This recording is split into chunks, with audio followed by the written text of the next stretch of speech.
particular session of Dibrugarh University International Literature Festival 2026, where words weave worlds.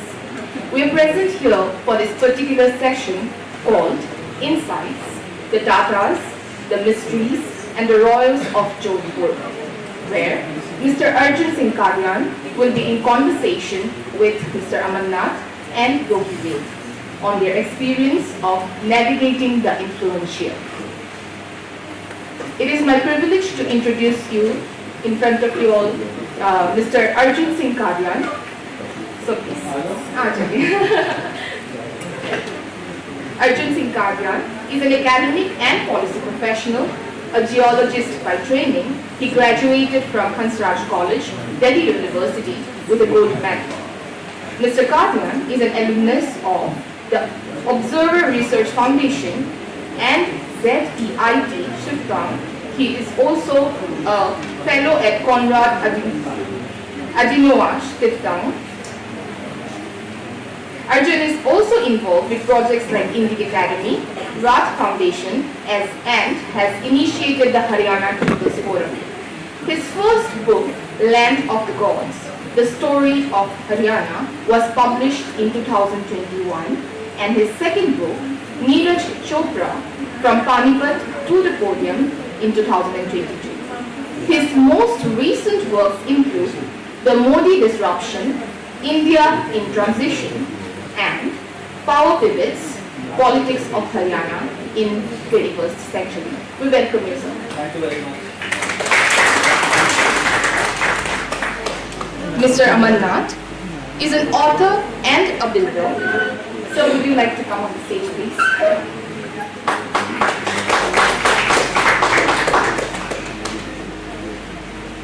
Thank you, sir. Mr. Amarnath is an author and a builder. He has authored around 20 books on diverse subjects. He has revitalized 30 plus ruins from the forgotten past under the Nibrana brand, besides building 18 homes. We welcome you, sir. There is another guest amongst us, but he is going to join the discussion a little later, but I would be privileged to introduce him in front of the audience today. Mr. Yogi Ved. So would you like to stand up on your seat and say hi to the audience? Thank you. Yogi Ved is an alumnus of Modern School, Sri Ram College of Commerce and Faculty of Management Studies, all in New Delhi. He went on to work in his family's 70-year-old business that exports equestrian goods and continues doing so today. Though a frequent globetrotter for work and leisure, he remains a homebird at heart. The writer in him naturally transitioned into and found expression in a remarkable friendship, a book that he wrote for Mr. Amarnath, his friend of 68 years. His latest co-authored book is Bakji, the King Who Would Be Man. We heartily welcome you, sir. So, without any further ado, let us delve into this particular session, which I am sure is going to be a very, very enriching experience for all of us. So, over to you. Hello नमस्कार सब नींद से जाग जाएंगे है ना पीछे आवाज तो सबके पास आ रही है Are you guys comfortable with Hindi or English or are you comfortable with both or English both cool so one reason मैं चाहूँगा कि आप सबकी attention इस पूरे सेशन में रहे because all of you are reasonably young compared to Mr. Vela and Mr. Nath. Mr. Nath is going to argue his age. And they have a lot of experience of life, people, challenges, through businesses and more. Through these conversations, and I've had multiple of these conversations with both of them, absolutely privileged to have them over the years. बहुत सारे lessons होते हैं जो as young people you can learn and imbibe in your life. So my endeavor, अगले 70-80 minute 1 घंटा जब तक ये बात चलेगी, is going to be कि इनसे वो lessons extract करें ताकि आप सब के लिए सारे यूज में कहीं ना कहीं आ सके. राइट? All agree? मतलब नॉट अच्छे से मिलना चाहिए. All agree? Yes. Good. So, first, congratulations and absolutely privileged to have you here in the DUILF. In fact, हम तीनों के लिए ही I feel it's a great experience coming to this part of the country and getting into conversation on this topic. Otherwise, we would not have imagined coming here. So let me jump straight into the question. You've donned multiple hats. अगर आप भी कभी जानना चाहेंगे, अमरनाथ जी ने architect भी हैं, interior designer भी हैं, एडवर्टाइजमेंट पे he is an advertising right, he is also a hotelier, and then ये सारा काम करते करते you are also an author, an author of no less than about 2 dozen books, which is a big number. Now, and these are not small books, these are not books that जो आप छोटी छोटी किताबें काफ़ी authors भी लिखते हैं, मेरी ये किताब है काफ़ी पतली किताब है, I think it's around 50,000-60,000 words, and you've done large format books.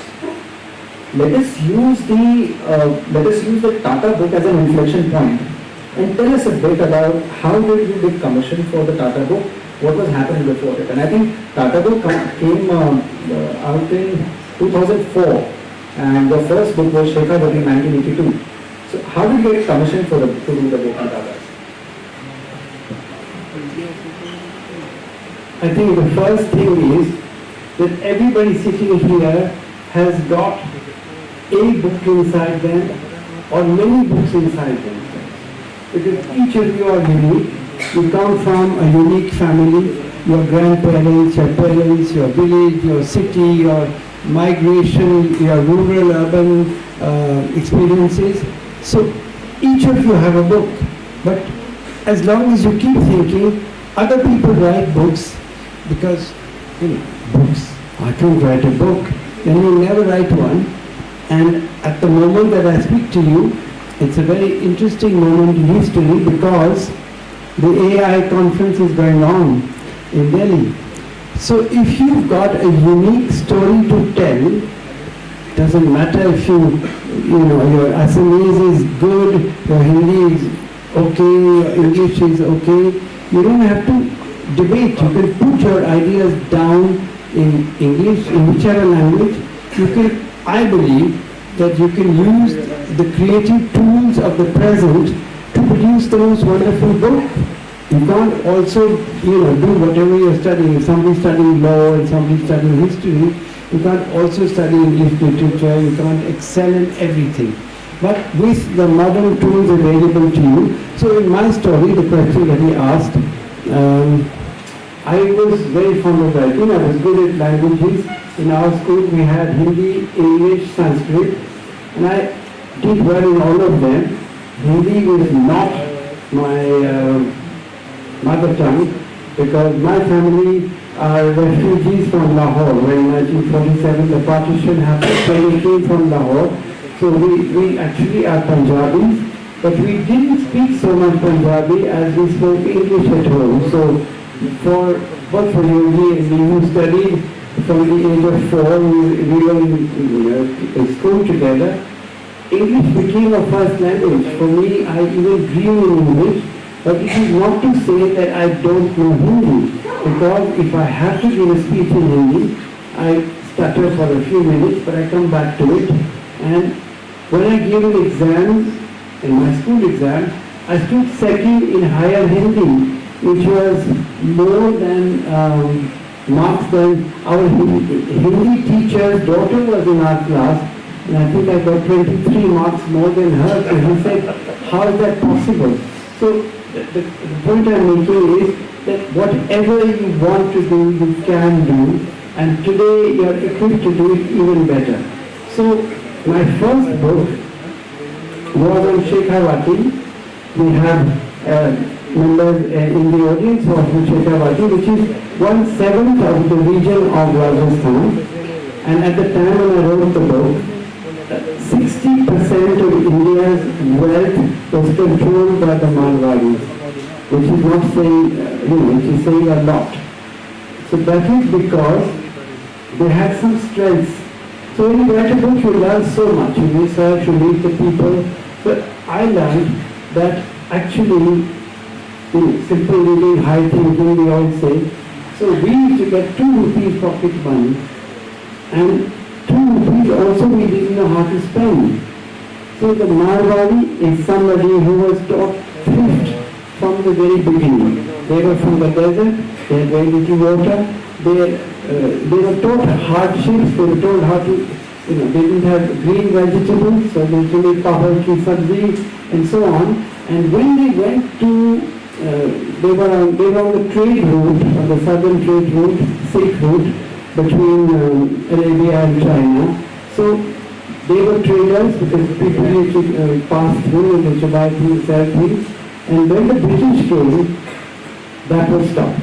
So every time a door closes, it's not a time for you to say, oh my God, now my life has come to an end. That's the time to say, wow, one door is shut and I'm going to open 10 more. So that's what the Marwaris did. They went to Calcutta, they didn't speak the language, they used to wear a dhoti and kurta, they were very simple people, they were vegetarians, but they had the great capacity to be honest. So the British said, what an interesting community, let us use them to trade. So those days, trade was not like you buy 10 kilos of potatoes. A shipload of textiles would come, a shipload of iron would come, and the Marwaris became the bookkeepers or the mulees for them, and they used to charge very little, like 1 paisa on, 1,000 rupees or whatever. But the quantities were so large that they became not just rich, they became filthy rich, and they didn't know what to do with that kind of money. So because they came from the desert, they went back, because when you become very rich, you have to do something with the money. You have to build a nice house, you have to tell your little society that I've arrived. So they not only built fantastic Havelis, on which the book that I wrote was, because Havelis were painted with frescoes, but they were very conscious of community development. So they had 5 punyas, or 5 things that you did for the community. They made a piyao, which is for drinking water, because in a desert it was not easy to get water. It was 200 feet deep or 500 feet deep. They made dharamsalas. They made temples, because religion is important. They made gaushalas for cows, and pathshalas, which is for education. Later, when the time changed and they got more money, they also made hospitals.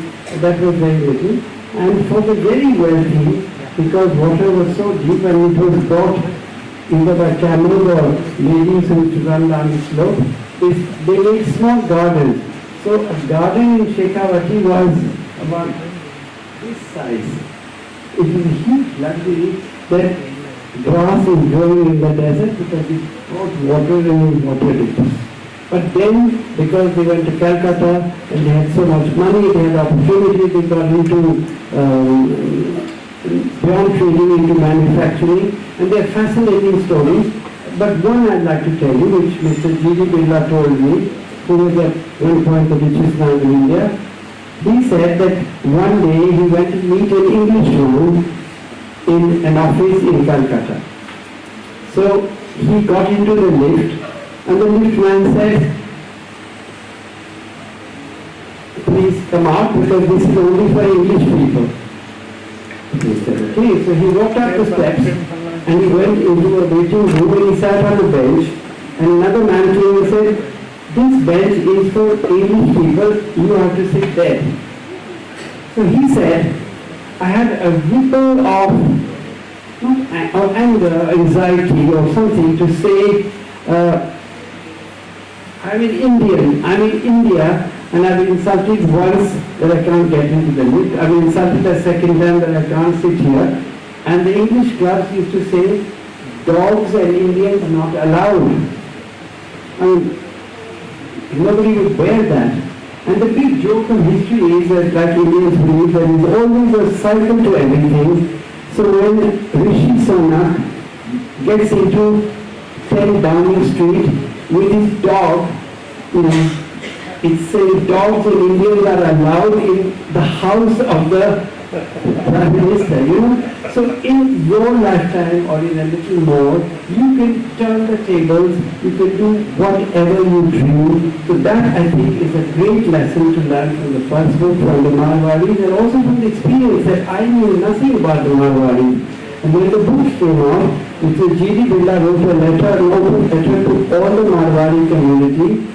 It was in English, but there was also a function in Calcutta by the Calcutta Marwari Samaj, and they said, हमको चुल्लू भर पानी में डूबकर मरना चाहिए कि बाहर के लोग आकर हमको हमारी संस्कृति के बारे में बता रहे हैं.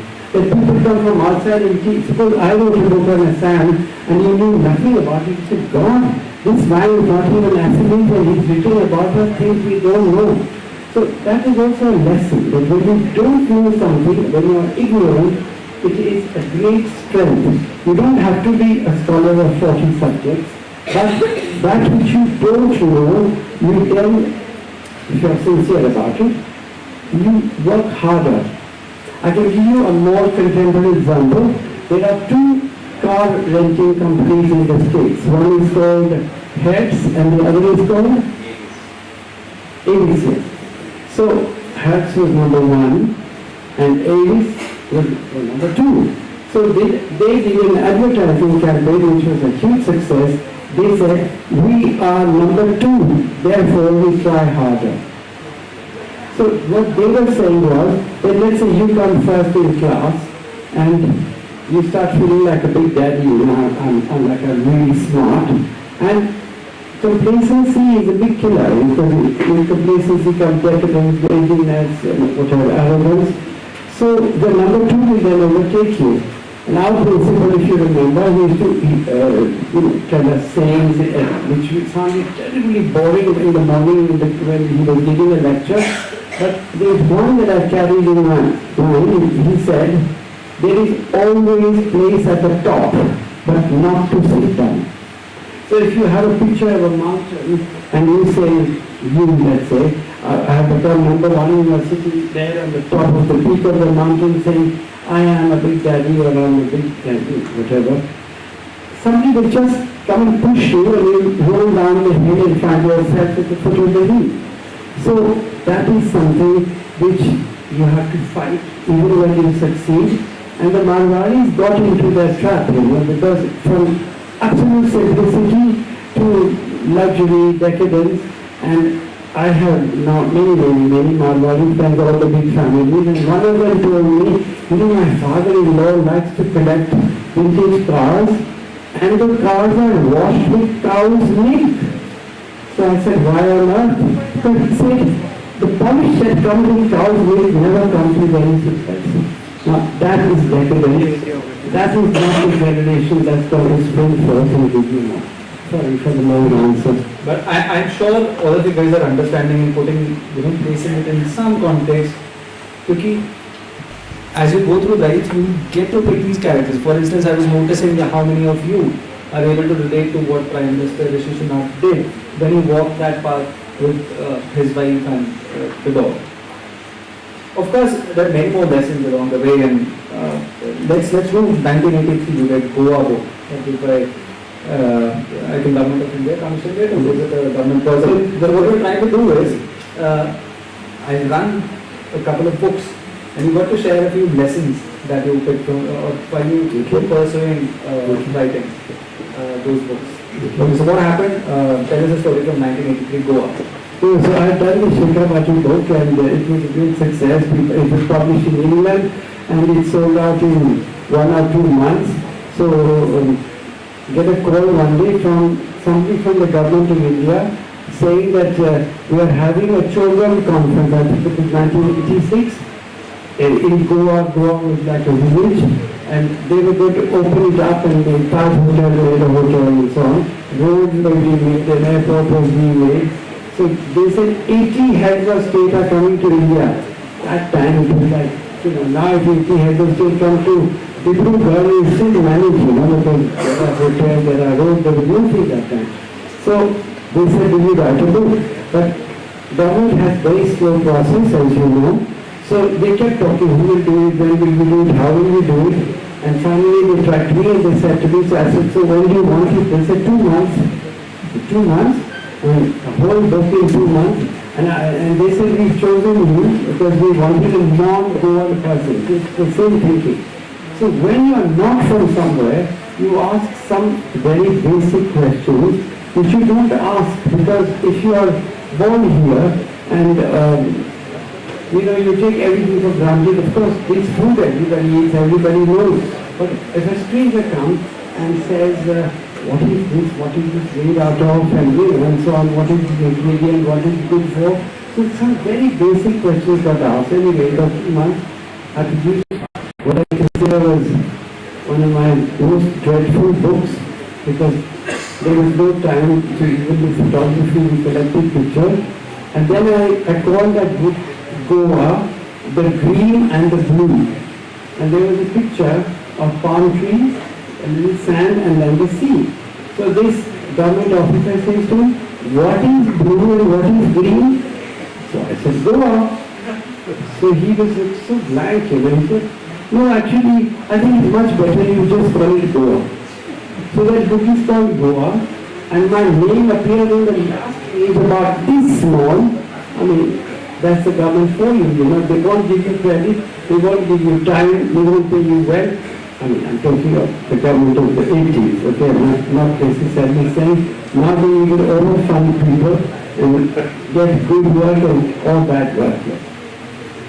But I did that book, it is not a good book. In 1994, you read the Jaipur book, and I think that's been one of the most remarkable books in your long list of books that you've done. Tell us a bit about that. How did that come around? And, because the scale of the Jaipur book is hitherto unimaginable. You must keep an eye on the clock also. You will have to say shut up at some point. Yeah. No, so the Jaipur book was a landmark book because it's a large format book. People say coffee table book. Coffee table book it's like saying, if you say to your friends, you girls, I'm going for a kitty party, so they will think of you as an idle woman who has nothing else to do. So she can't go to the library, she'll go to a kitty party. So a coffee table book is a stupid book you keep in a barber shop or in a beauty salon, where people just turn a few pages and look at photographs. So the books that I have done or enjoyed doing are called large format books, because the Jaipur book, when it opens, it becomes 4 feet because it opens twice. And then I did 2 other books which become 2 meters in size, but that could be a dining table book maybe, because there's no coffee table which is 2 meters. But what I'm saying is that the content is important. So when Jaipur is not far from Delhi, and I visited it, and as an outsider again, as I said, there was an advantage. I saw it and I thought, this Amer fort and this palace and so on, and the story to write, the history of the Rambagh palace. So I met the royals and so on, and I saw the opulence. So I said, people who don't visit this must get a feel of the grandeur of this city. So I also designed my books. So I designed the book to have gatefolds. So the book is 1 foot by 1 foot. It opens and becomes 2 foot by 1 foot, and then it opens one more time and becomes 4 feet by 1 feet. And there is a photographer of motorcycles, an Indian who had come from America. He had this big panoramic camera. So I said, no, you're not going to spend your life shooting motorcycles. So I took him to Rajasthan and made him shoot the palaces, and it was really splendid. So when the book came out, it was 32 years ago, the President of India created a national award which was given to me. I was surprised because, why would you create an award for a book? And Christie's of England chose Jaipur as the first book, that Indian book, that they distributed worldwide. So of course it sold out. It's had 5 editions. It's not a very cheap book, it's for 5,000 rupees, but it set a standard for books to come. Great. So before we jump onto the Tata book, which is your 7th book, I'll tell a personal story on the dome over India. I was working on a project, Rashtrapati Bhavan में एक राष्ट्रपति जी के लिए, रामनाथ कोविंद जी के लिए एक project में मैं इन्वॉल्व था. उस प्रोजेक्ट के लिए मुझे I had to go through a lot of literature, बड़ी सारी किताबें पढ़नी पड़ रही थी जिसके अंदर मैं समझ पाऊँ कि what it means to be a resident of Rashtrapati Bhavan. देश का राष्ट्रपति बनना कोई छोटी मोटी बात तो है नहीं. So प्रेसिडेंट बनने के लिए वो प्रेसिडेंट के घर जो बनता है उसके बारे में पढ़ना चाह रहा था. And I remember this is 6-7 years ago. And वहाँ पर अमन जी की किताब मेरे सामने आई. मैं राष्ट्रपति भवन में उस लाइब्रेरी में बैठ के खोजने की कोशिश कर रहा था. But I find it absolutely the best go-to book to work on the project. And वहाँ पर उनकी किताब सामने आई. मैं तब से इनके लेखन का और किस तरह से ये किताबें प्रोड्यूस करते हैं उसका कायल हूँ. तो and somehow I was telling him a couple of days ago, somehow whenever I'm caught in a crisis या जब भी मैं imagine करता हूँ कि बुक कैसी होनी चाहिए, I just end up finding Dome Over India somewhere around me कि अब ये किताब देखी जाए. How did the Tata book happen? Let's jump into it because we've spent 15-20 minutes discussing a lot of other things. How did the Tata book happen for you? So after the Jaipur book came, of course, everybody noticed that here was a book. And the Rashtrapati Bhavan, which followed just after that, was also a great book. And out of all the 20 books that I've written, the best reviews came for that Dome Over India from the Asiatic Society in London and this, that. And they said things like, in all likelihood, a book like this can no longer be produced in the UK. So I was surprised, because we are so colonized in our thinking, in our psyche, that we keep thinking everything good came from abroad. So in our generation, we were able to turn that around. We couldn't get a pair of Levi's jeans. If somebody's father went to America, which was so rare, and got one, he was the big daddy of the school because he had Levi's jeans. Till India became the tailor house of the world, and we are producing jeans for the whole world and clothes for the whole world. So if all the clothes that India has made were pulled back, I think more than half the world will be naked, So the complex has to be got over in your lifetime by doing the work. So the Tatas had also seen this book because the president must have given Mr. Tata and so on. So I got a call from the Tata office to say, we'd like you to do a centenary book on 100 years of the Tatas. So back to where I started from, I said, no, I've done my MA in history, in medieval Indian history. Although I come from an industrial family, and my family makes very high precision, large machinery, but that has really nothing to do with me because I have a father and two brothers who are IIT types, or what I call science types, because I used to make fun of them and I say, you're science types. Because science types are boring, as you know. Are you science types or arts types? How many of you are science types?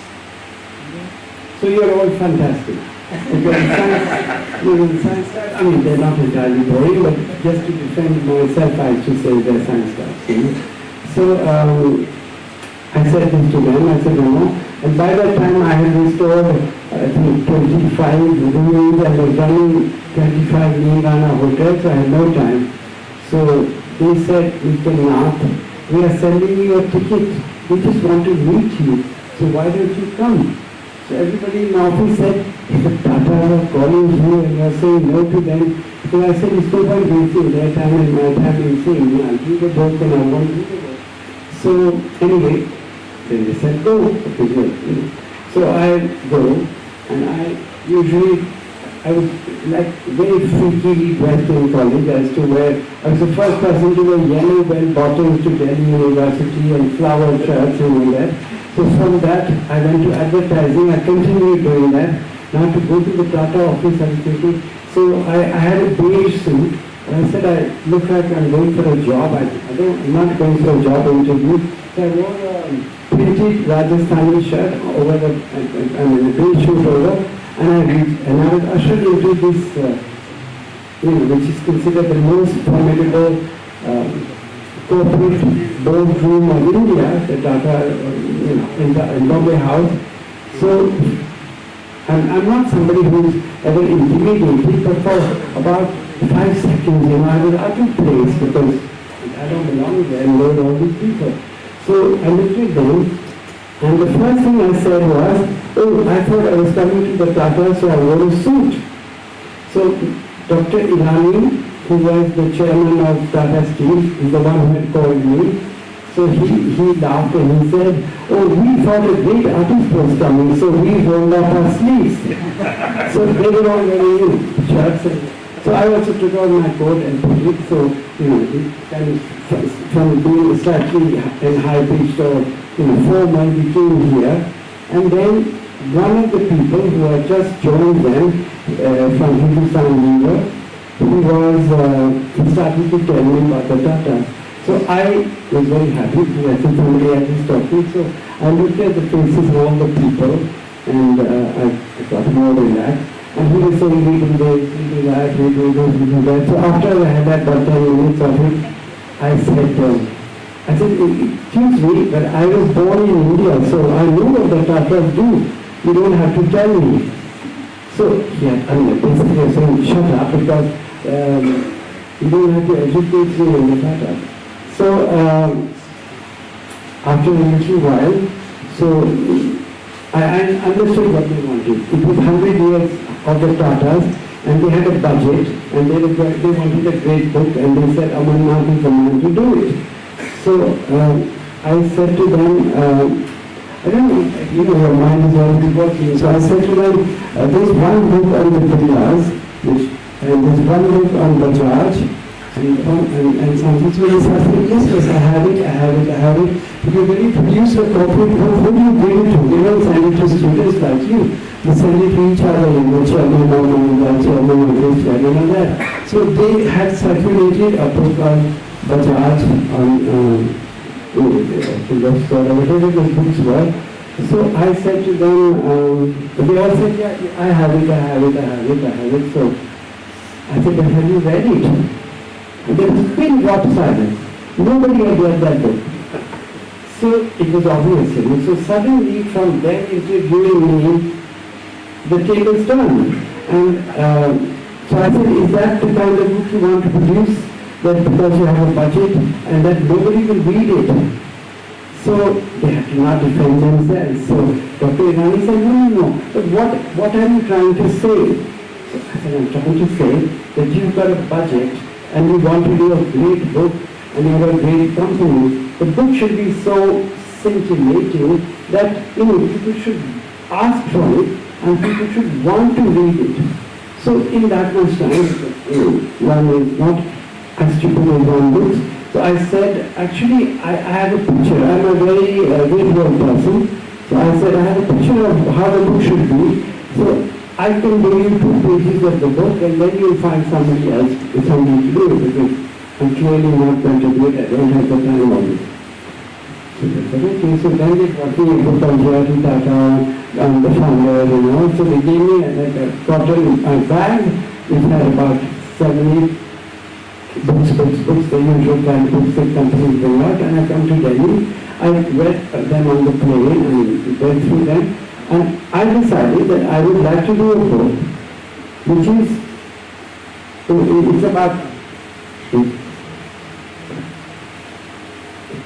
let's say about this size, and the idea was that the book would be India on this page, and Tata on this page, and it would go on like that, So this was a beige colored page. It said India 1920s, Tata 1920, 21, 22. So there were 100 pages of a book. So I designed just 2 pages, which was, I read that J.R.D. Tata had got the first license to be a pilot in India. So they had a copy of it, so I printed that. And because a book should be incisive, informative, and it should not just be sucking up to somebody or for the government or the moment or the person who's commissioned you to do the book. So I wrote J.R.D. Tata in 1930, whatever it was. He got the first license to fly, and then I said Delhi airport named Indira Gandhi Airport. Bombay Airport named Chhatrapati Shivaji Airport. Then they made an academy for aviation, which is called Rajiv Gandhi Academy. And so I didn't make any particular comment, but to say that here is the man who is the father of aviation in India. Why are these things, why don't they acknowledge somebody? Do you have to be a politician to have a role named after you? So the point was made without offending anybody, and all kinds of other things were in it. And on the other page, I wrote, because India was far behind what the Tatas were doing. Even the world was behind in many ways. For example, industrial labor, just worked and you exploited them, you produced what you wanted.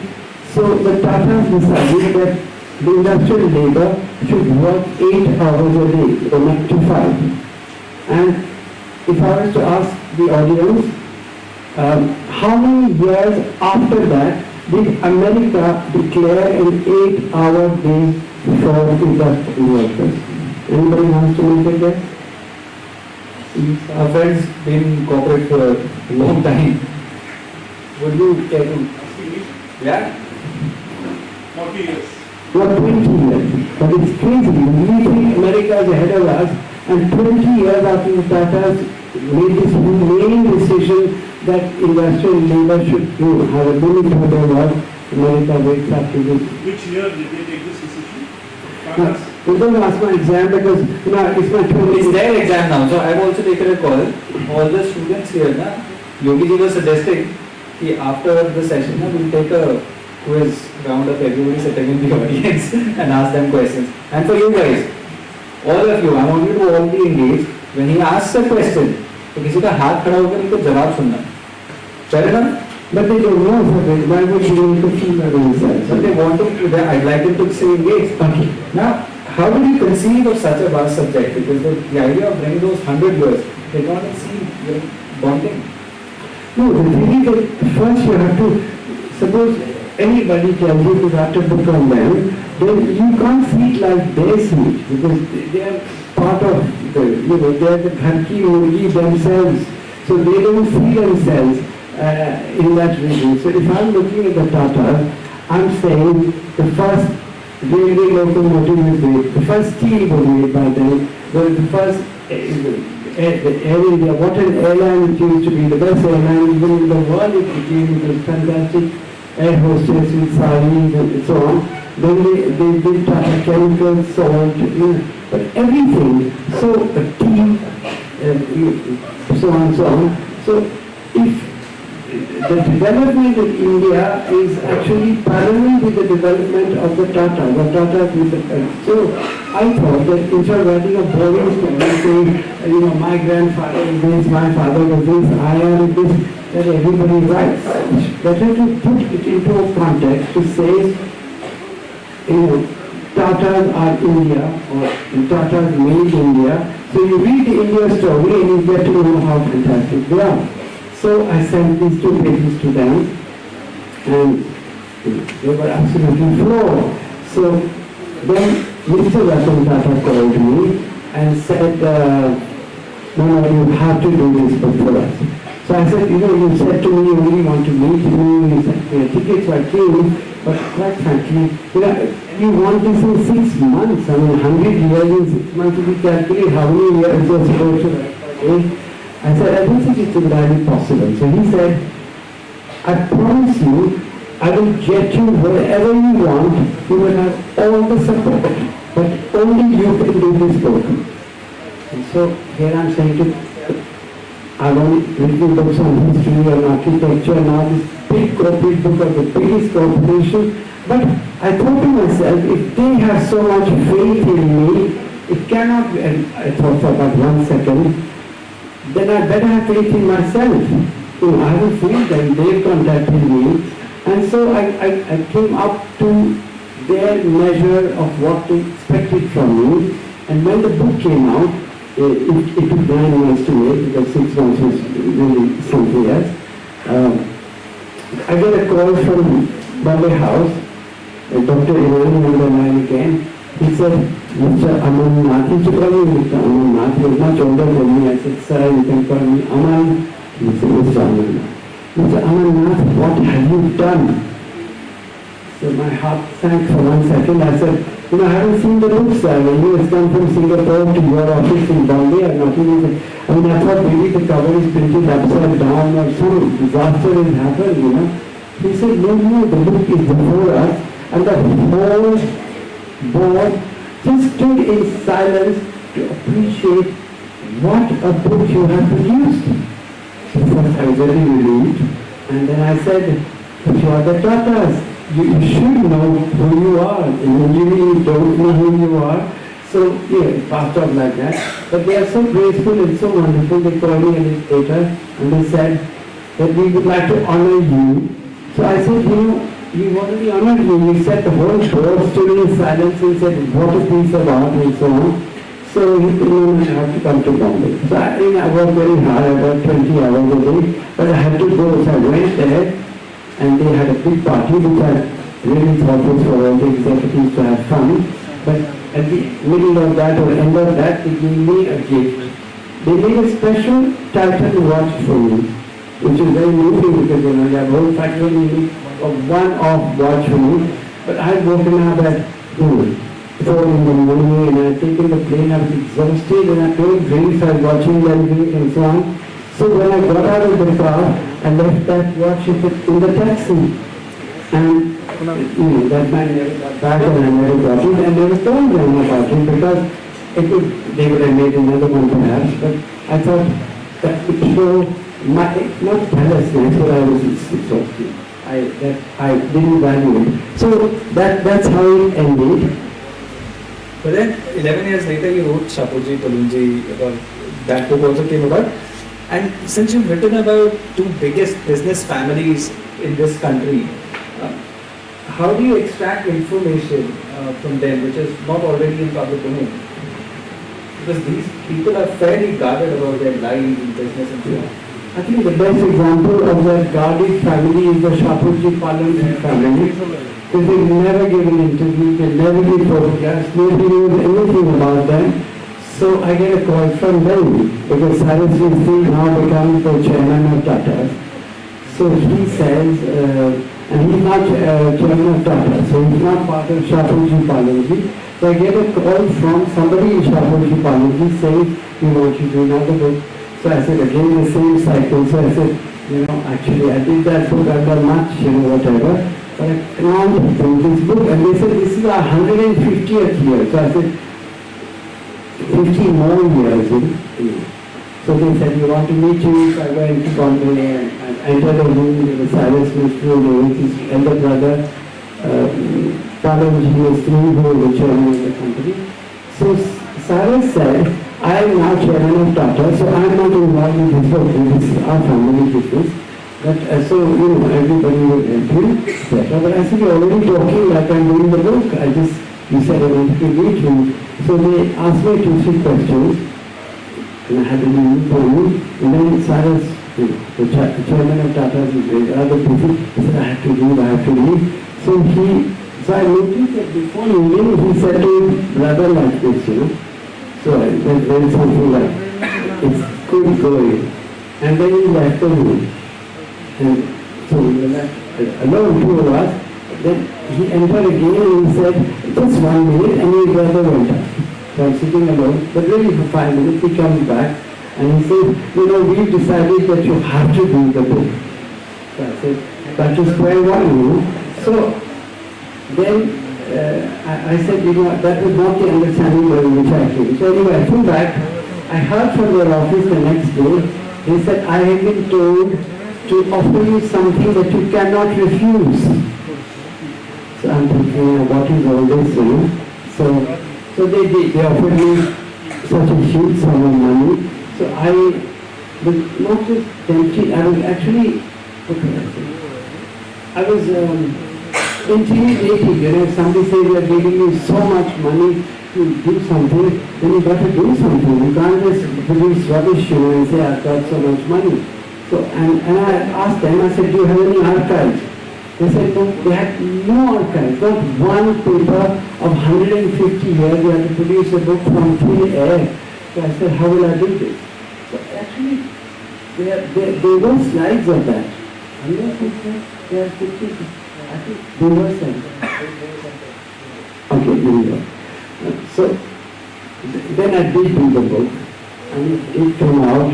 And I got letters from Cyrus Mistry, from his mother actually. She said, the minute I met you, I knew you were the right person. So they were very, very private. They told me nothing will be written about the family. It's only about the business. So after I wrote many pages and did the research. I got to know them, and Sarah Srin's mother, a wonderful lady called Patsy, who's very westernized, and she speaks French, and I speak French, so we kind of became good friends.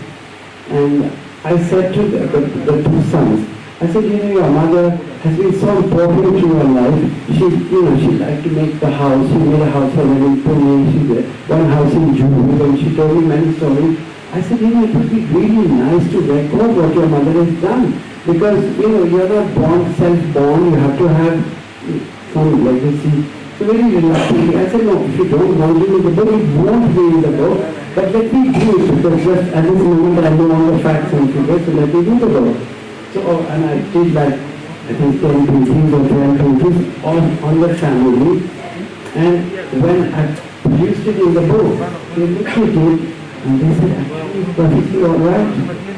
So it appeared with that, So the answer to your question is that you have to establish a trust with somebody writing about you, because suppose you have, even if you're a shady man, you want a book on your non-shady, on your sunny side, let's say, and if you're able to suggest in some way why you were driven to do those things, that there was a time for black money in the market, so in order to grow, you still had to bribe this so-and-so politician or this, that, but it was by suggestion, not by saying it.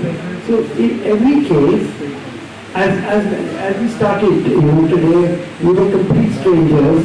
Now you know me fairly well. So if I meet you, we can talk at a level which is different from the level at which you perceive me first. So in 10 meetings with Mr. Tata,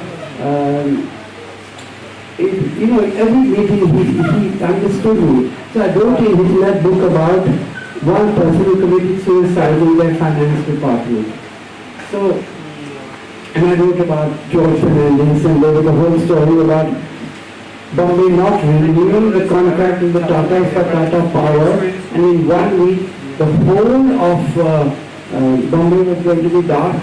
So George Fernandez called Ratan Tata's father, Nagar Tata, and said, what is this? Why have you not renewed the contract for electricity? So Ratan Tata looked at him and he said, you just did this. You know that somebody is asking for a bribe. So, and we don't give a bribe, so if you don't pay the money in 1 week, the whole of Bombay and its suburbs will be pushed off. He said, it can't be. So then the government sped up the process of signing and doing everything. So, that answers your question? Yes, that does. Now, before I jump onto the Babji last question perhaps for this segment of our conversation. Having written so many books, what is this restlessness, or what is the question that drives you? And in your writing, is it discipline or is it inspiration? How do you operate and have written so many books? What did one say?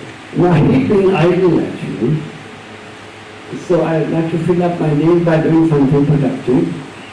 I'm not somebody who people say, we haven't met in a long time, you must come over, which means let's lie down in the sun and drink beer or whatever people do to lose time. I believe, and this is a big lesson for everybody in the room, what is the biggest asset that you've got? Do you want to answer this question? This is a question anybody can answer. What do you think? And I'd like at least 3 answers from the audience. What do you think is your biggest asset in life?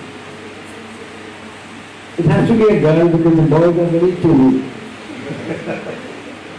Boys, Health is a good one, okay? Now I want 3 answers and I'll answer that. Go on, say something, come on. It's not your red Maserati. Yes. ये assignment का हिस्सा नहीं बनेगा। Time on the planet. That is, in fact, health is a lead on to that. So the biggest asset that you've got is time. Because suppose you, who asked the question, have 500 trillion rupees, okay? And all your friends become even better friends with you because you've got so much money, you can give everybody a trillion and it won't change anything. and you're dead the next day. So what is the purpose of that? So time is number one, I said. Everything else follows. So you have to look after your health, to look after your management of everything. So if you waste time, you say, आज तो बिंदास, आज कुछ नहीं करेंगे, आज तो Sunday है. What is a Sunday? It's, we've clocked the time. Every day is the same. So why does one day suddenly become a lazy day? You're not, I understand you have to wash your clothes or do other things, but for normal people living with their parents, the house runs and you don't have to run the house. So you should use that time to do something creative to grow every second of the day. And then you will do things. When I look at the books I've written, they're lying in the house like that many, and I say to myself, of course I'm not written them. Who wrote them? Because the minute you do something, and if you're a creative person, you should also be very detached from your karma. And so you've done it, you've done it. Like Yogi and I produced this book is the whole world is raving about. And I'm saying to him, now we are through with this, let's think about the future, something, let's live in the present, this is over.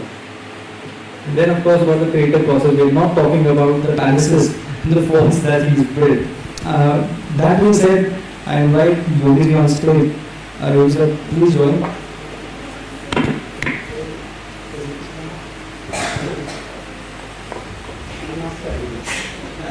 Round of applause.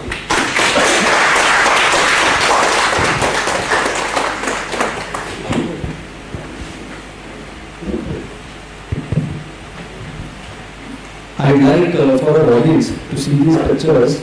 I'll quickly scroll a couple of them. Yes. And this book, first we'll go through some of these pictures. You tell us a bit about it. Then we'll get up, have a few pictures, let the audience see the magnificent work that you put together with Amanji. Well, this book actually talks about Bakji, who is the Maharaja of Marwar, Jodhpur, and the title is inspired by Rudyard Kipling's The Man Who Would Be King, which is an aspirational tale of everybody. Everyone sitting here, all you students want to improve your lot. You want to go one step higher than what your grandfather did, your father did. So that aspiration, we turned it around, that this man became a Maharaja at the age of 4 because of a tragedy which we might show one photograph. And how he de-escalates, he comes down, and the titles are taken away by Indira Gandhi. And he is a common man now, actually, officially. The titles are gone, the privy purses are gone, the revenue is gone. They are actually poor. So, but Arjun, I would like them to know a little bit of Aman and me. That we are going to get into it because I just want them to see a couple of pictures. Maybe that first one. Yeah. No, the whole cover is not showing. Yeah.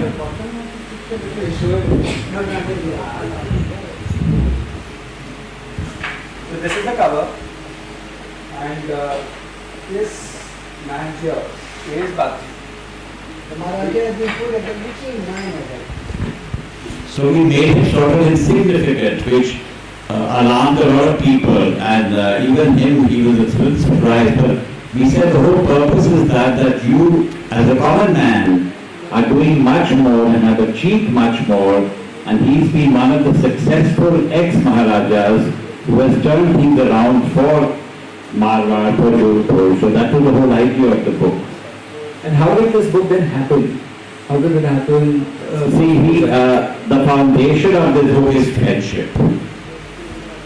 Bakji knew Aman since 52 years. Yeah, and Aman and I know each other since 68 years. So that's 120 years of bonding. And I wrote a book on Aman, on our friendship, about 2020, 5 years ago, 6 years ago, and for which I invited 100 of his famous friends, all luminaries, different fields, including Ratan Tata wrote for my book, Cyrus Mystery wrote for my book, and the Who's Who, and Bharti wrote for my book. So my wife and I, we went to Jodhpur with Aman to meet Bharti.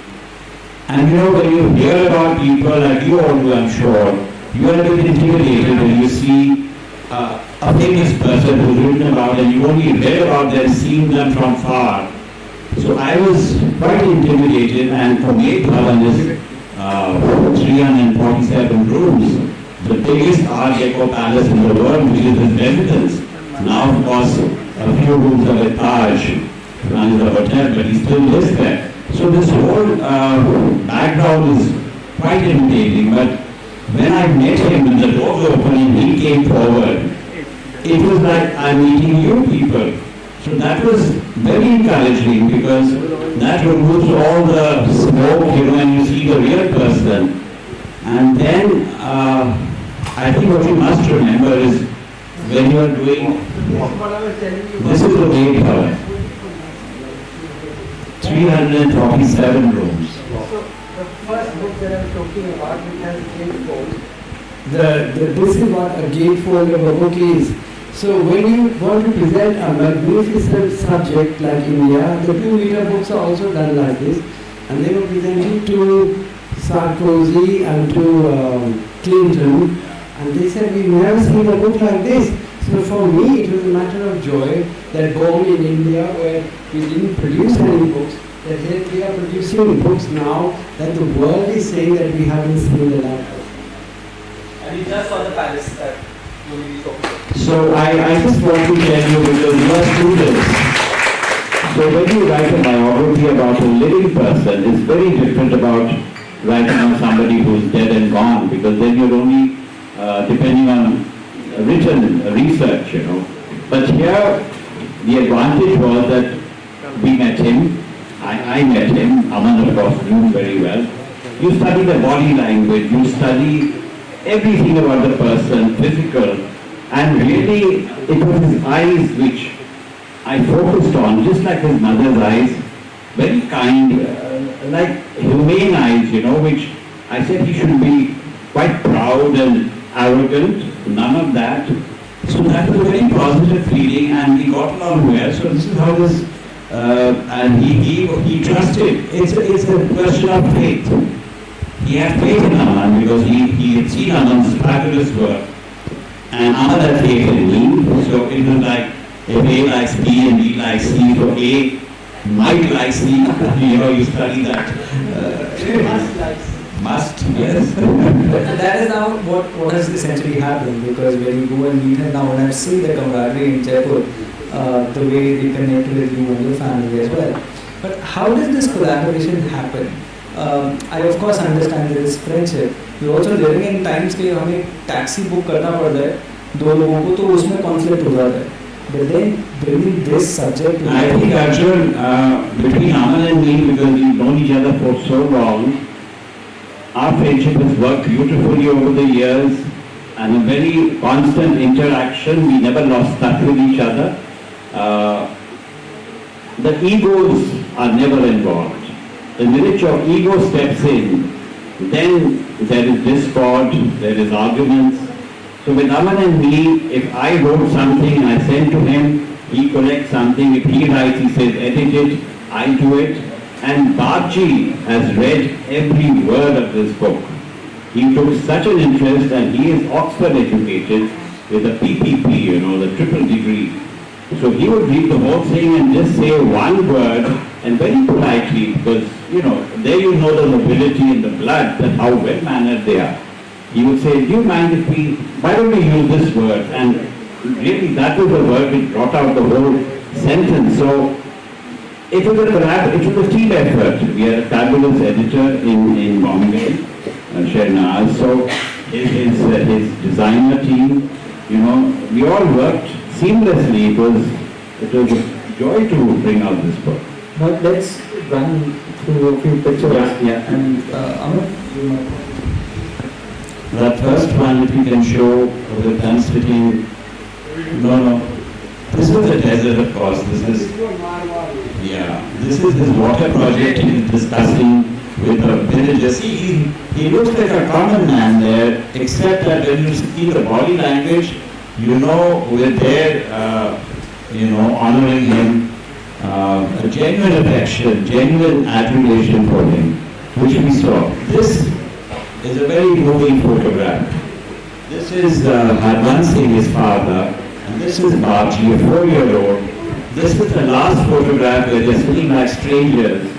And soon after this, Harman Singh's plane crashes, he dies, and this 4-year-old becomes a Maharaja.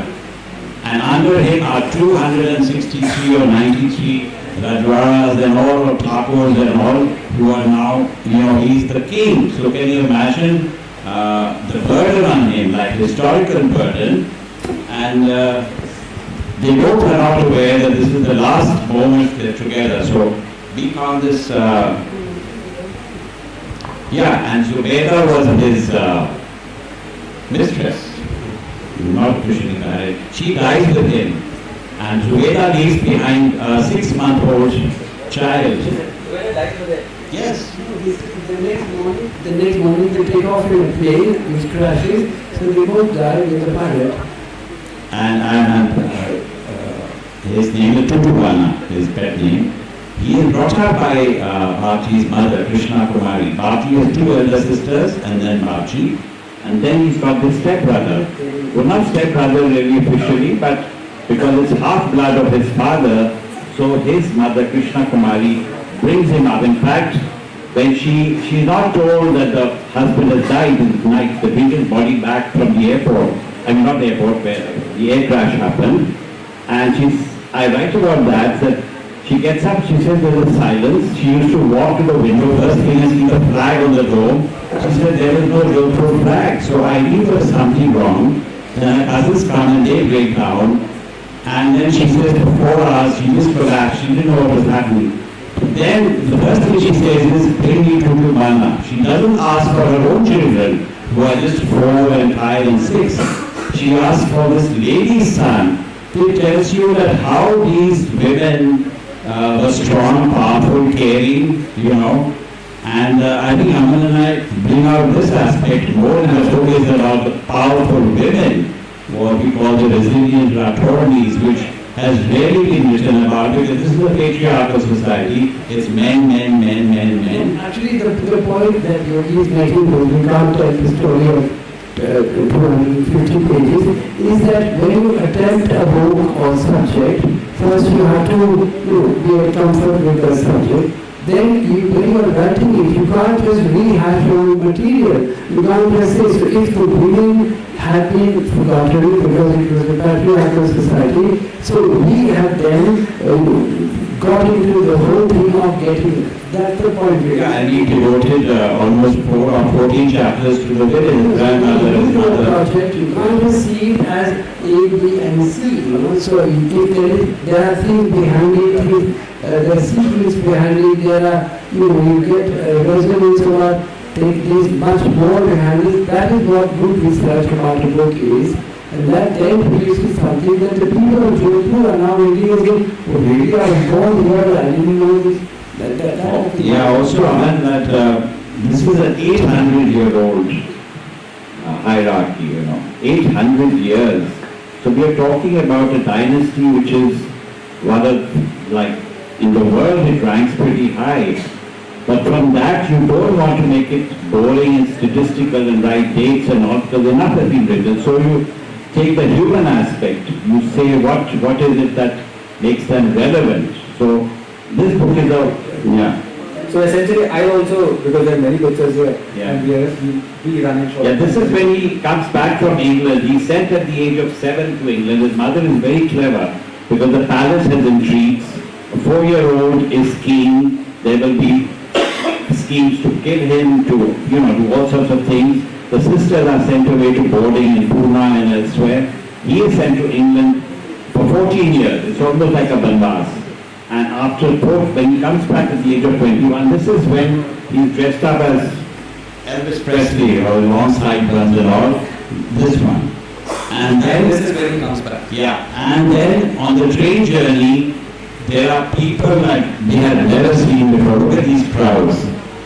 So the journey from the station to his house, which should be 20 minutes, takes 15 hours. He sees these people at Khatao station and he realizes that this is his calling. These people portraying, and he says, I know that they are not doing it for me, it's my ancestors who have done so much for the people. So really these were people's Maharajas, his grandfather, his father, that's how far he went, not beyond that. So he changes into his Rajasthani, Marwari attire, and he wears the pagadi and all, and then he never goes back, he stays back and he does work for the people. Yeah, these were we asked him who has influenced you more out of 39 ancestors. His father was the 39th official, and Singh. After that the titles were taken away. So he named 3 people, his Umesh Singh, his grandfather, and Singh, his father, and this is Sir P. Pratap Singh, who was the regent 4 times, which has never happened in the history of any royal house in India. You become a regent when the king is not yet of age, when he's under 21, then you become a regent. So 4 times he was regent. So these are all, you can skip this, these are the Mangalore. This is Mehrangarh Fort, and one shot by Amit Pasricha, the photographer. This, the queens, the Ranis made these. This is the Mehrangarh Fort. This is Rani Sir, where they would bathe here over the corner. You see the steps. And that Padma Sir, that was for the public. So they were always caring, they never thought about themselves itself. His mother was very, very keen that he works for the people. So he says, I learned that from my ancestors. This is of course Romain Bhavan.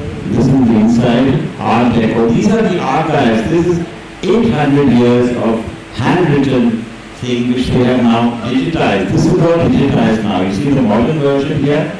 So this is the culture they have preserved. He said language, customs. He brought back the safas. People have forgotten to wear turbans. He said this is your identity. So here when you wear Indian clothes, you wear this, you are identifying yourself with something which is your roots, And these are his sisters, Chandresh Kumari, and this is his wife, Hemlata, and his daughter-in-law, Gayatri. That's it. I think that's. So there are lots more, but this is a human story. So for a large format book like this, Aman and I really thought that we make it readable. Thank you very much for running us through these photographs. And you've very addressed that question on when you meet people, you've got this perception of them, and when you meet them in person, there's a difference, you get in touch with the reality.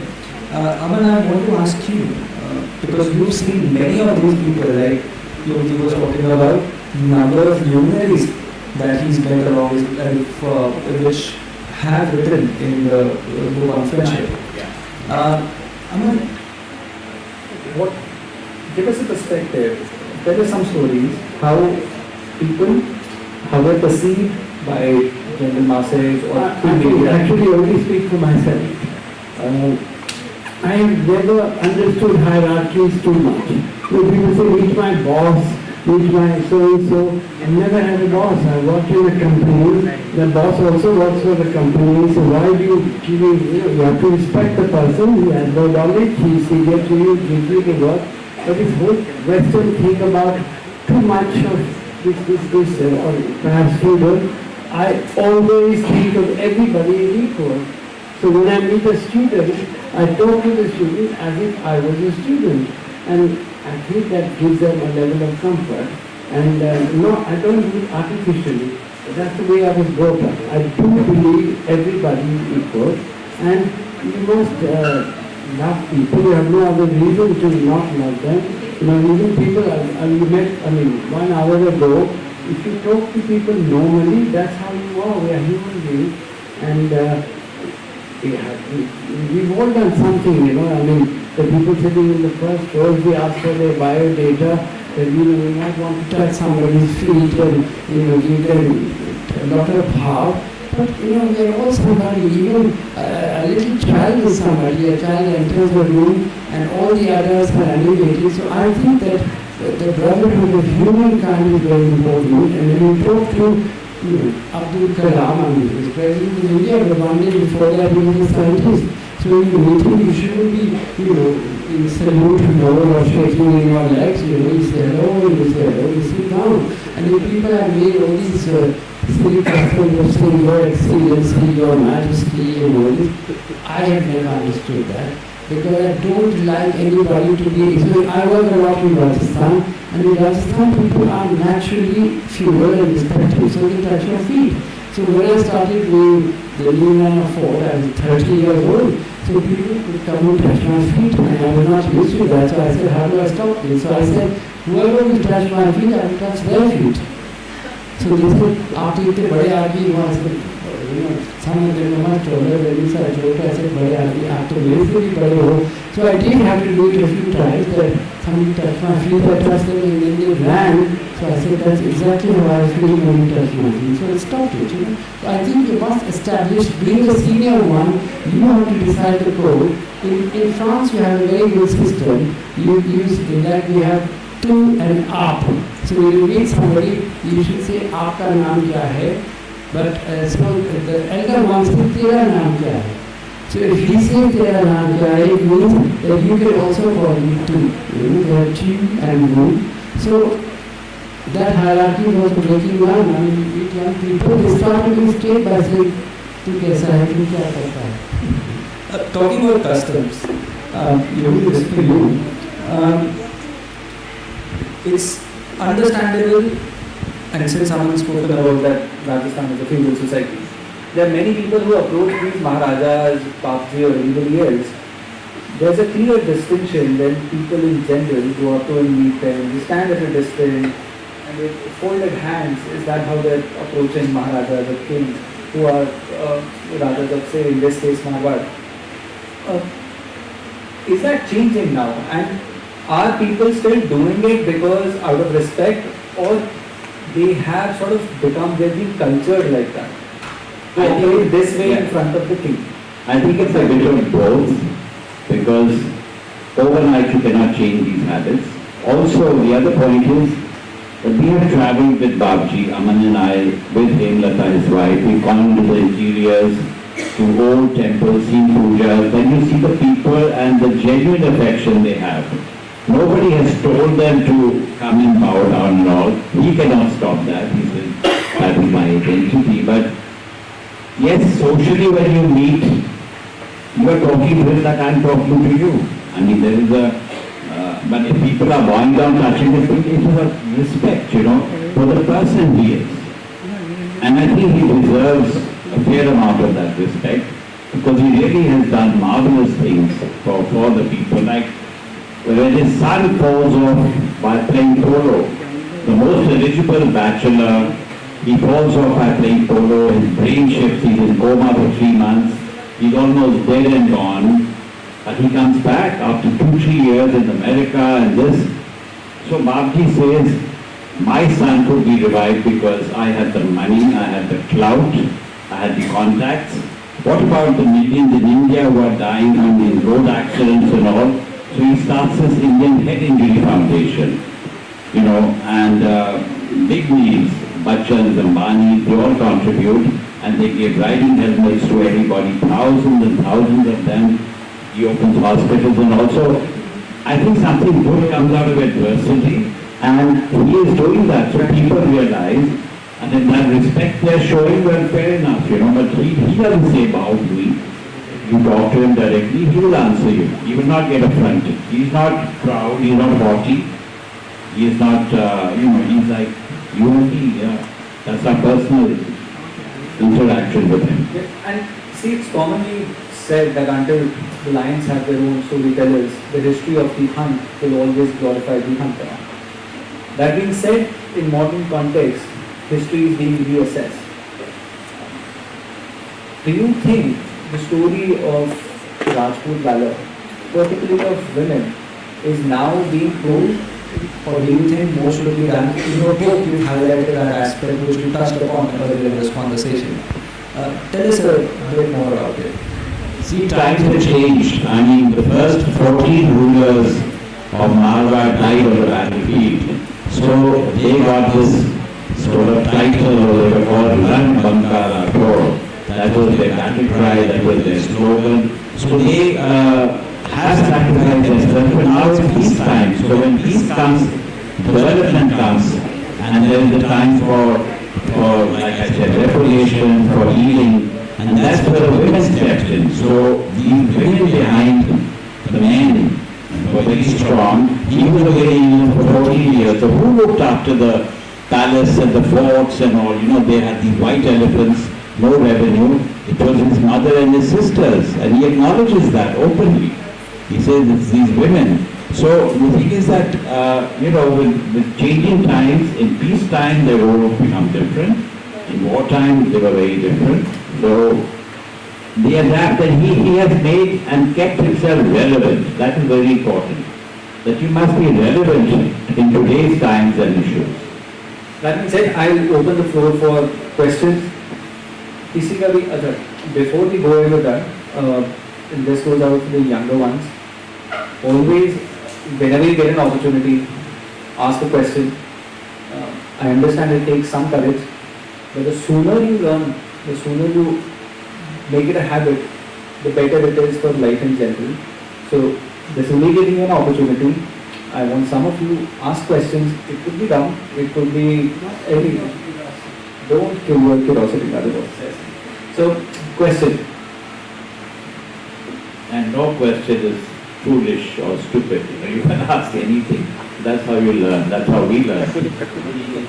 Yeah. I've been to Jodhpur few times. I've been to Umed Bhavan, Mehrangarh Fort, and whenever I have been there, the guide is with me. So have Babji ever spoken to you about the Jaipur and Jodhpur rivalry among the Maharajas? And I have a feeling that the Maharaja of Jaipur, Jodhpur always considered themselves to be on a higher moral ground than Jaipur. Is it true? Or have you... Well, a small story. Jaipur thinks of themselves as highest because they did not marry into the Mughals. So, Jodhpur and Jaipur get an equal amount of gun salutes. So, two of Babji's Bua and his cousin were both married to the Maharaja of Jaipur. So, I don't think there is a hierarchy between them. But because if a Maharaja has 7 children or 4 illegitimate children, that creates a lot of confusion. So, in other big tikanas, there have been confusions. So the reason why Babji has more stature today as a Maharaja, because there is nobody equal to him, in just dignity, in conducting his life's affairs and dealing with his brothers and sisters. So Jaipur is, as you know, very complicated because the Maharaja adopts his grandson as the Maharaja. So the Rajmata, the Rani becomes Rajmata becomes something. So if you marry up and down, you don't know if you are an aunt or a niece or a cousin. So I don't think that is that, There likes and dislikes all right, but they're actually at the same level. Any other questions, please? Sir, would you like to do a book on the tea gardens of Upper Assam and Tripura? That would be a beautiful... I did a book on Pushkar with a photographer called Rajan Kapoor. He's done a book on tea, a very nice book on tea. Actually, every time I say it's the last book, then there'll be one book on Ethiopia, then they will, who knows. Anyone else? Students, I want students to ask a question. या तो सब कुछ दिमाग के ऊपर से गया मतलब if that's the case सबके मतलब all effort of 3 people on stage is going to waste. Now I'm going to pay them a compliment. I see that all the men have run away, So when we talk of Oriental beauty, when we said, the beauty, Oriental beauty, so Oriental beauty actually means a slight slant in the eye, like that. So all the Maharajas of Rajasthan wanted to marry princesses from Nepal and from the east, Kuch Bihar, like Rajmata was. So I've seen so many beautiful young men and women. I would like to say that the Orient actually begins here and beauty begins here. So you should match your beauty and your brains, and then it will be second to nobody. Since there are no more questions, I would like to wrap this session. Yeah, please. See, this is what happens when you talk about Oriental beauty.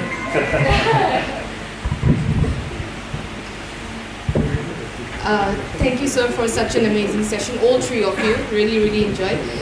Just diverting the conversation from the Maharaja of Jodhpur maybe towards and putting the spotlight towards your friendship and you both. I'm more interested in the relationship that Yogi ji and Aman ji shares.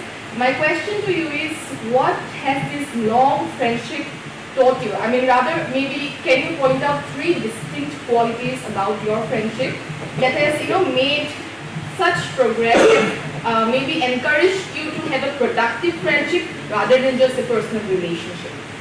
Thank you. I think first thing is that if both of us had wives, the wives might have fought. I don't have a wife. So, I have one and he loves her and she likes him, so that worked well for us. Yeah, but I think there is a cosmic connection. You know so many people, you grow up with friends, you all know you have maybe 10 good friends. I have very good friends from our school. But with Aman, I find that he's always been there at the most important points in my life. When I get married, he's the one who approves my wife's photograph. He's the one who designs the wedding card, our wedding furniture, which we are still using today. It's 47 years we've been married. So he names my son when he's born. He makes two fabulous homes for us in Faridabad. One is the fort where my son stays. One is the Haveli, which is my office. So when you see all this, I tell him that it's very one-sided, and the book I did on him was like a paint, when you give a friend, and he said, no, we have got the same sanskars, if you can call it. We both are from Arya Samaj families, our parents came from Pakistan, we are both Punjabis, the same values. So there was no room for discord except egos, if I had, but I think we don't have any of that. So that has worked for us, and we've always been there for each other. I'll tell you a small incident which will tell you that this is something not exceptional. I mean, it is exceptional. We had not met for about 6 months. My father was very ill. He was 85, and I knew he was going, but I spent the last 2 years with him, and we were not in touch. He was traveling, he was making these hotels like you are churning out, a hotel a day. I mean, suddenly he had 20-25 hotels. So after 6 months of not meeting, he is in the dark or Leh, and he's on a hilltop, and he tells his French friend, Francis Vaxiard, he suddenly says, when I go back, I must meet Yogi's father. And my father died the same day. So his twin, he has a twin brother, nobody knows that. In school people thought we were twins because we would come first together when academic rises and all that. So his twin phones me and says, Aman is not here, he's in the dark. And so you take the ashes to the glass house on the Ganges, don't go to Hardwar. So that personal thing is there. The minute he comes back, he comes and meets me. But he says, I don't know why I said that suddenly. And Francis tells me, how you suddenly thought about his father? So this is something, but then you think that there is some connection beyond what we normally face. I'd like to say that all of us, we are young souls, old souls, all of us have vibrations when we meet each other. Okay? So let's say there are 100 people sitting in the audience. You cannot share the same intimacy and vibrations with everybody, you know. In the crowd, I mean, you know, if I look at your face, it has, your eyes have more spark than other people. So when we will meet, we will talk. I think you should keep yourself transparent as glass so that you don't have any barriers, any pretensions, any ego, any arrogance.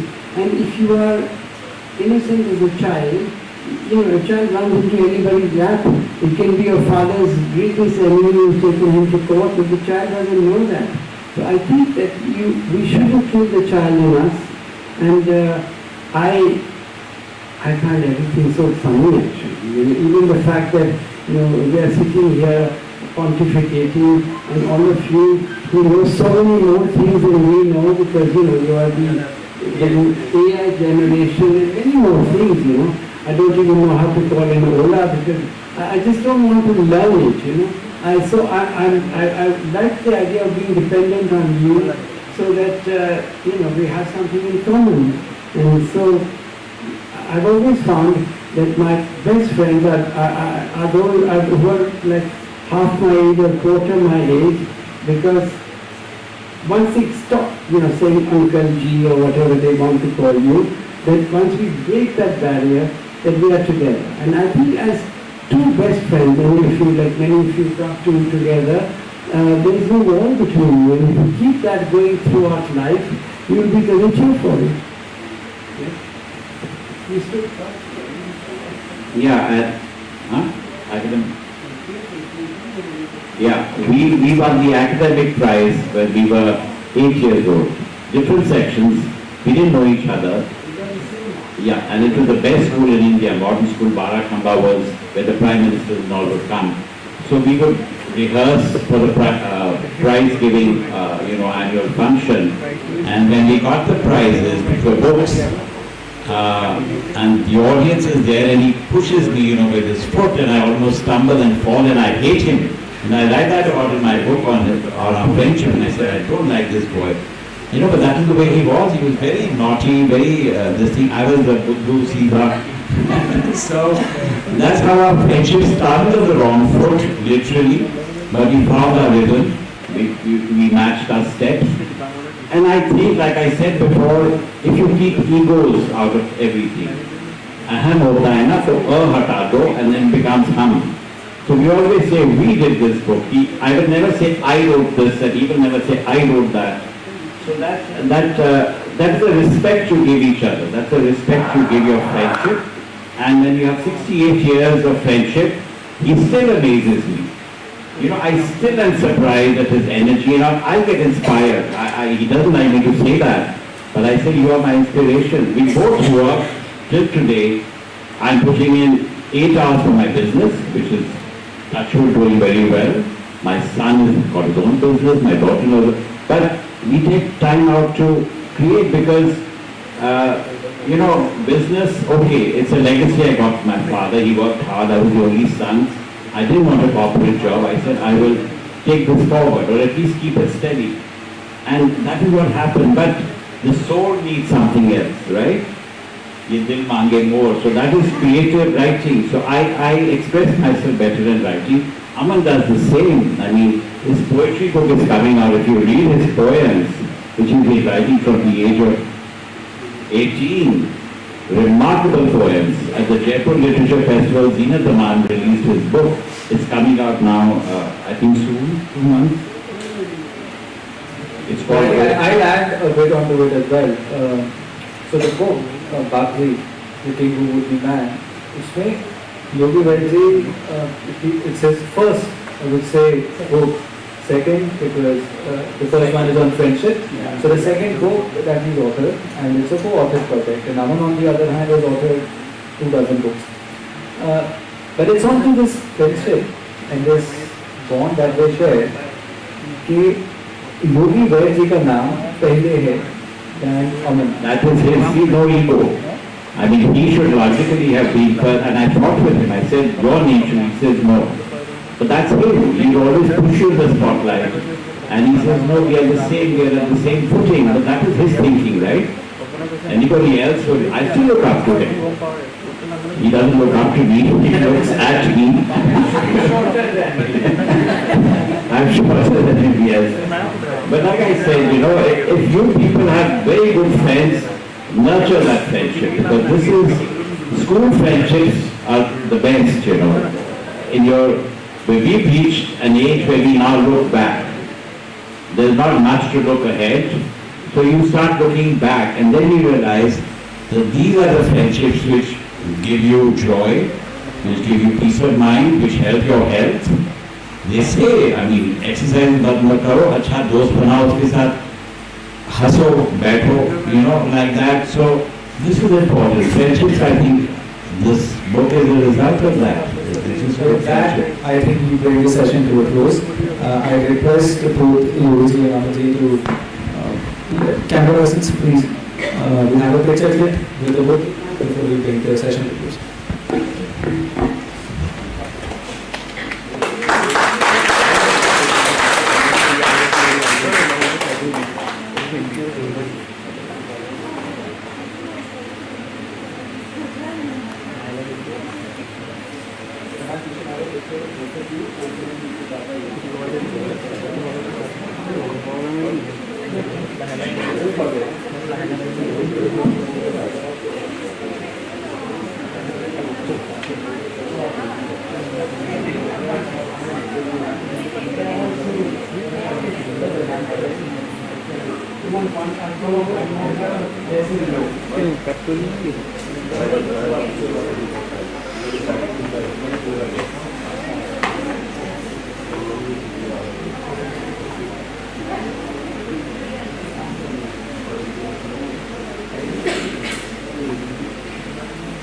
सुना सबने, समझ आया कुछ?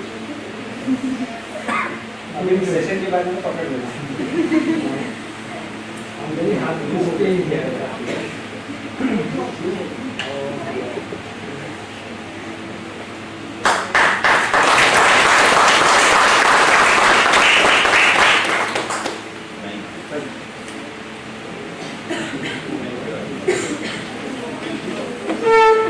Thank you, Arjun. An absolute pleasure, this. Thank you very much for guiding me also through your words, through the lessons that I took learning from you. As we come to the end of the session, I would like to formally express our heartfelt gratitude to all three of the panelists for such an amazing session. I personally had a really good time listening to all of you. Sir, thank you for asking all the right questions, and both of you for answering so beautifully, especially to my question. I think that was the best. And thank you all the audience, especially the ones who stayed back for patiently listening to all three of them. And thank you the hall volunteers for being always helpful. Thank you everybody. Have a good evening. Thank you, Dr. We are stepping out tomorrow morning. Thank you, Dr.